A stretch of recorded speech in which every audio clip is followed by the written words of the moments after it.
Joseph.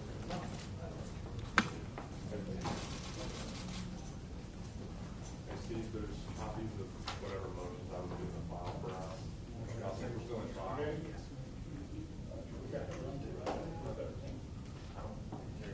We're still in trial on another case. A little bit. Kate already put his stuff over there. I don't care wherever this is at.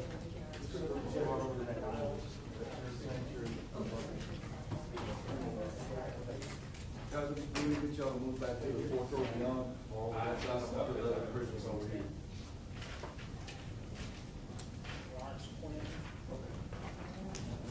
Sorry, you got, yeah, you got that side, as long as we're, that's fine, it's already, where they have some, that room's back there, that's fine. We don't put them on the front. Come on, guys.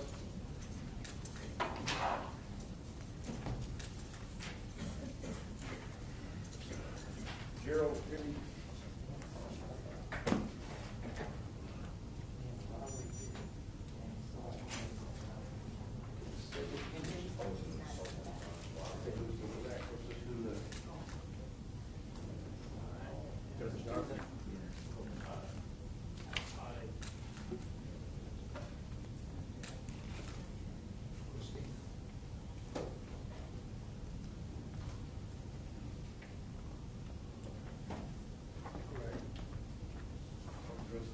That's it.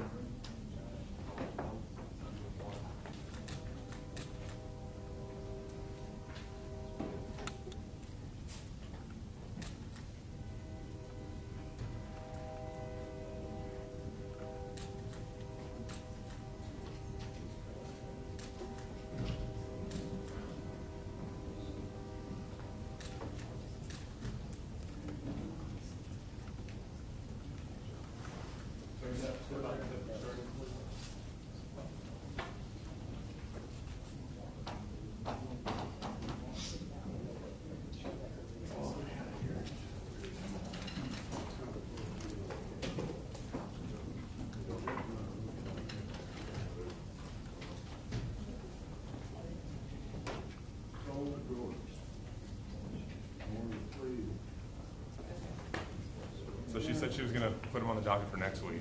See if we can get him over here then. Why are they trying to? I don't know. That's fine with me.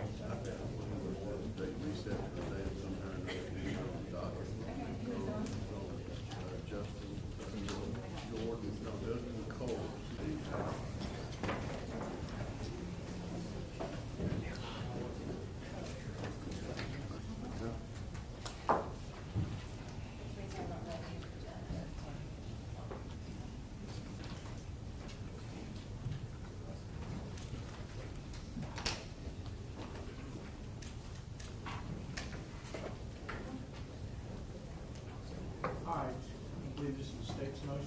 Yes, Judge. The state's filed two motions. Our motion to provide grand jury testimony, primarily and secondarily, the state's request of mitigating evidence. What we'd like to do is turn over the two grand jury transcripts that we have at this point. We've brought two witnesses to the grand jury, and even though we don't believe that there's any mitigating evidence, there may be some evidence, no exculpatory evidence, but there may be mitigation evidence. We believe that the defense should be entitled to review. We're asking that the privilege of the grand jury testimony remain secretive outside of the purview of the defense attorneys. However, as you know, in cases like this, the obligation of the state to turn over evidence of an exculpatory nature is paramount, but because the state is considering the death penalty in this, we felt that it was important to turn over the transcripts as we get them so the state, so the defense can prepare. When is the state anticipating making that decision as to whether or not you're seeking the death penalty? Judge, we requested from the defense, as you're aware, they're not required to tender mitigating evidence to the state, but we've set a deadline of June 15th to the defense, asked them if they have any mitigation evidence to turn it over to us, either in a written format, or we've also invited them to come and speak to us in person to discuss what they believe would be the mitigation in this case. So we've set June 15th as the deadline for that. Mr. Bond? Your Honor, I'll be continuing a conference with Mr. Ligon. I think that June 15th is too early for the defense to have all the psychological reports back and to have an opportunity for Mr. Jackson and myself to review. So I'll be asking the district attorney to extend the deadline to allow us an opportunity to provide the information that we feel like we can to him to assist him in making the right decision in this case, not to seek death. Well, it's only 2 weeks. That's not a very long period of time. No, we'll work with the defense, Your Honor. Let's anticipate July 1st. Let's move it to July 1st. That's going to give you a solid month to be able to look at your mitigating circumstances and present that in conference with the state. All right? And if I could be heard on the state's motion to provide the grand jury testimony, what we would ask, Your Honor, is that the district attorney turn over all the grand jury testimony to us, both in a court-reported form and also the audio tapes that are made during the grand jury, and give us an opportunity to make a decision as to what is mitigating and what is exculpatory. Judge, we'll comply with that voluntarily. We make oral recordings of the grand jury testimony. We have those reduced to a transcript, so we'll turn over both to them. However, we'd like the testimony to be reviewed within our office, just to make sure that we're the ones that hold on to the testimony. And once again, we're asking that the court order that we be allowed to have them review it. However, the grand jury proceedings need to stay secretive, and so we're asking that the court sign this order authorizing the release, however, maintaining the integrity of the grand jury process. And Judge, as far as the order that has been presented to the court by the district attorney, we would ask that the court enlarge the order to allow us not only to have the information between the attorneys in the case, but also any experts that are required for Ms. McClain's defense. Certainly we understand that that information will not be a public record, it will not be divulged publicly, but we feel like we do need to provide it to our experts. So you want a copy of the tape, copy of the transcript, or you want to be able to not only review it yourselves, but you want to be able to designate certain experts to review it as well? Yes, Your Honor. Well, I'm not going to do just a blatant, you just take it and show it to whoever you want to. You need to tell me who you want that grand jury testimony to be reviewed by, and I need to sign an order permitting that on each individual basis, not just a general open book, okay? The defense will comply with your order, Your Honor. And I want notice given to the state as to the person that's reviewing it. Your Honor, I would request at the time that we make the decision as to which expert needs to review it, that we have a hearing and possibly an ex parte hearing to make that determination. But I will not reveal it without getting the court permission. The judge and I don't mind ex parte hearings as long as we're allowed to be there. That's my favorite subject, ex parte. Yes, sir. All right, what about the, okay. All right, I'll sign your motion. When can you deliver this information to me? The tapes are already in existence, and so we send them out for the service to have them transcribed. But within, yeah, and so we provide the tapes to them immediately to get them transcribed. It takes a little bit longer, but we'll rush it. Judge, I'd like to know some type of date, since we have a deadline of July 1st to provide any mitigating evidence that the defense can. That way we know what kind of time frame we're looking at. Your Honor, if we can, we'll get with the service, find out what the turnaround time is, and we'll let the court know as well as Mr. Bond. And if we need to push back the deadline, the state won't be an objection. I'm not going to have a problem with pushing the deadline back, give you an opportunity to do this. But let's move this along, guys. Yes, Judge. Yes, Your Honor. Yeah, may we meet with you in chambers, please? Yes? Thanks. Yeah, well, Jennifer calls the docket, I'll meet with you. Is it going to be ex parte, Judge? Yes. Which means you're welcome. Thank you. Thank you, Judge. All right, you're excused.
So I take it someone's late for court? Yes. This morning, the state filed 2 motions in the Burnham-Clain case. One of them was we're requesting mitigation evidence that the defense may have. As most people know, it's a case that could carry the death penalty as the ultimate range of punishment. And so we feel it incumbent upon us to request from the defense any evidence that they believe would help me in my decision as to whether or not we're going to seek the death penalty. And the second one was in regards to turning over grand jury testimony. Grand jury testimony is secretive by its very nature. However, because we are the state, because we do wear the white hat, we felt it was incumbent upon us not only to turn over exculpatory evidence, which the defense has that, but potentially any mitigating evidence as well. And so the state has placed itself under a continuous burden to turn over all evidence to the defense. There are usually 2 reasons why a case like this would come back on appeal. One is if the defense doesn't do its job, ineffective assistance of counsel. Both of these attorneys are at the top of their game. So we do believe that Ms. McClain will get due process. The other one is when the state refuses or fails to turn over evidence. And so in this case, in an abundance of caution, because of the range of punishment, the state is making sure that everything is turned over to the defense timely and promptly, and we wanted the court to sign the order acknowledging that fact. Can you talk about some of what you have so far? Well, the thing about the grand jury testimony, as you heard in the discussions with the judge, the testimony itself is still secretive. And so because it's secretive, we can't reveal it. However, even the defense is still in the court's order. They can't reveal it either. However, they should have the ability to review it. And so I can't go into the grand jury testimony now. Nothing about family members or anything like that? Talk about what kind of a mom she is? Not prepared to go into that. But the defense will have all the evidence that the state has. Mr. Ligon, you've indicated that making this decision on the punishment, you take it very seriously. You have a July 1st deadline as far as mitigating evidence. Do you have any time frame after that as to when you might be able to make a decision? The July 1st deadline was one that the court imposed so that the defense would have some kind of parameters to operate within. And so it's a benchmark, is in reality what it is. Make sure that this case doesn't fall off the railroad tracks anywhere. So July 1st is the time at which the court is telling the defense, if you have mitigation evidence, the state has requested it, turn it over. Of course, we'll need a little time to review that evidence, and we have made ourselves available for the defense to come and speak to us in person. Now, obviously, after we've reviewed all that evidence and brought the family and spoken with them is when we'll make that decision. Dumb question, but tell us how. There are no dumb questions. just dumb people. No, I'm just kidding. Tell us how important all that evidence is. What is this determining? Well, you got to remember on the state's case in chief, the cases in Texas are bifurcated. And so you have a guilt or innocence portion, but you also have a punishment portion. And they're 2 entirely separate trials. And so the evidence that's admissible on guilt or innocence could carry over. However, evidence that's admissible in punishment may not be admissible in guilt or innocence. And so when you're talking about how complex evidence is, those are the things that a jury should have the opportunity to review. And so they'll run a myriad of things. And you'll see in the motion, we've requested psychological evidence if the defense wants to turn it over to us, medical evidence, things of that nature. Brett, Steve mentioned something about Ms. McClain having a history of mental illness. Mm-hmm.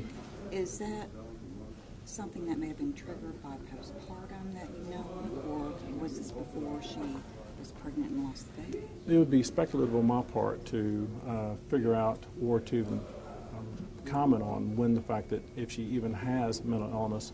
Of course, we all know that this is a trial, and the defense is going to do their job to make sure that their client is protected. And so oftentimes things that come up at trial, sometimes there's no evidence actually of. And so anything that the defense has that they want us to review, we'll be happy to review it.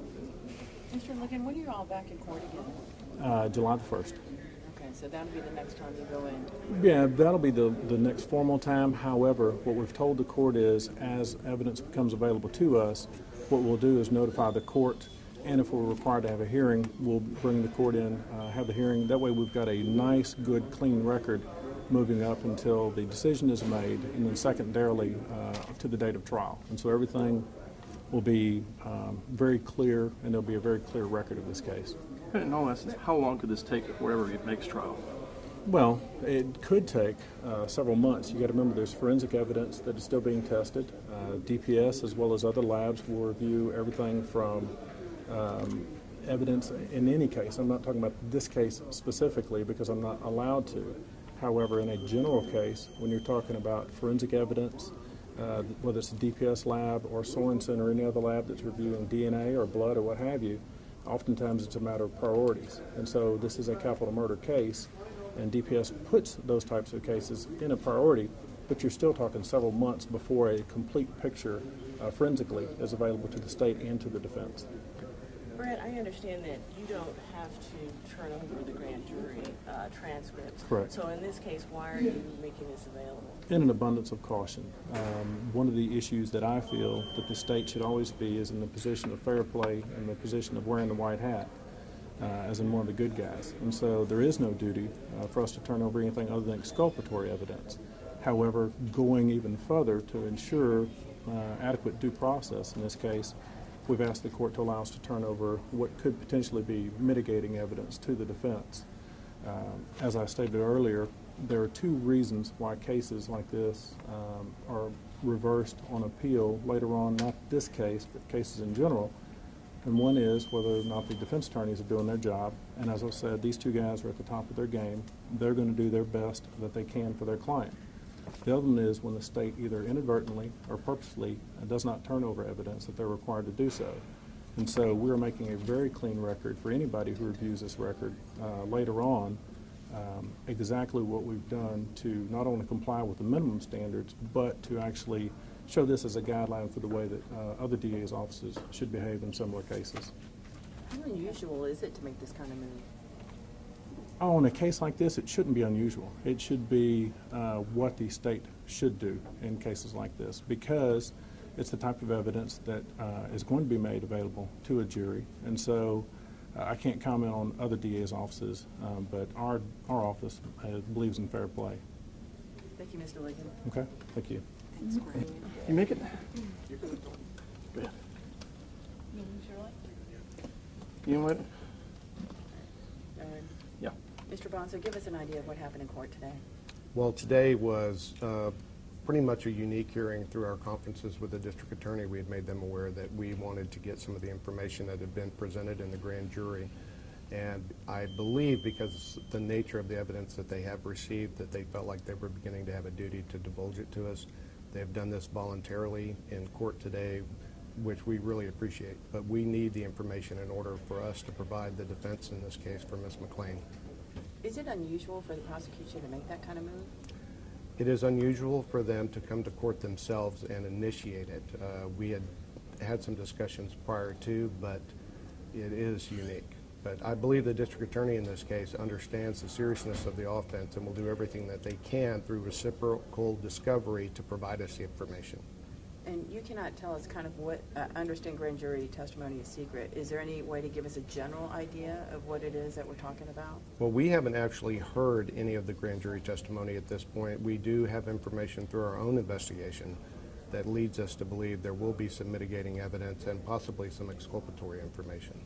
Do you think the July 1st deadline gives you enough time to get everything that you need together? I expressed to the judge my concerns about July 1st, and part of it will depend on the psychological reports that come back to us, but that would be very early. July 1st would be early. Tell us why it's so important for her not to get the death penalty, about her 3 kids and all that stuff. Well, she does have 3 children that she has been taking care of. She has been forced to move from California to Texas. She has been a responsible mother in the past. She has a job. She works as a nurse. She definitely loves kids. And it would be a real tragedy in a case like this. And Mr. Jackson and myself have both been successful in getting the district attorney not to seek the death penalty in cases before, and we will put all our effort into making sure it doesn't happen for Ms. McClain in this case. So what's your job right now? She looked a little less overwhelmed today. Can you speak just about her general mindset? Well, I would say that she is still very overwhelmed by the entire process and trying to understand what it is that the state is alleging has transpired. If she seemed a little less fidgety today, I think that would just be purely through fatigue. Has she seen her 3 kids yet? Have they visited her in jail? Can you No, talk about her absolutely not. mental illness? Is she suffering from postpartum? Do you know? Well, we're waiting on the experts to come and tell the lawyers exactly what the diagnosis will be, so I don't want to get on their toes and try to get ahead of what Mr. Jackson and myself believe the condition is, so we'll wait on the experts. Has she had family members come visit her? Yes, we have had family members to visit her, but she has not been able to see her children, but we are working on that. Thank you, Mr. Bond. You're welcome. Thank you. Okay, we're ready. Okay.